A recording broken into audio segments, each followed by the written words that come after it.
উৎকণ্ঠা থাকলেও রাজধানী জুড়েই ছিল স্বাভাবিক কর্মব্যস্ততা, বেশিরভাগ এলাকাতেই ছিল যানজট।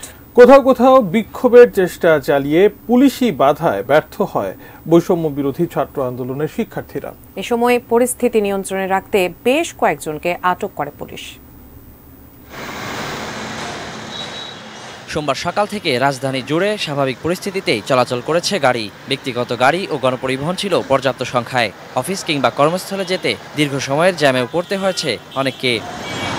কারফিউ শিথিল থাকলেও কোনো কোনো এলাকায় গাড়ি চলেছে তুলনামূলক কম, তবে বেশিরভাগ এলাকাতেই ছিল যানজট। মেট্রো রেল বন্ধ থাকার প্রভাব ছিল বেশিরভাগ সড়কেই।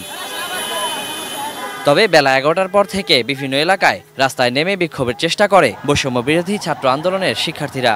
বিক্ষোভ চেষ্টাকালে পল্টন, সায়েন্স ল্যাব ও ইসিবি চত্বর থেকে বেশ কয়েকজনকে আটকও করা হয়। শিক্ষার্থীদের ঠেকাতে বাড্ডা ও রামপুরায় আইনশৃঙ্খলা বাহিনীর সদস্যরা ছিল কড়া সতর্কতায়। ডিএমপির যুগ্ম কমিশনার বিপ্লব কুমার সরকার জানান, জনগণের নিরাপত্তার কথা মাথায় রেখেই তৎপরতা চালিয়ে যাচ্ছে পুলিশ। Waliul Sakib, ATN news, Dhaka.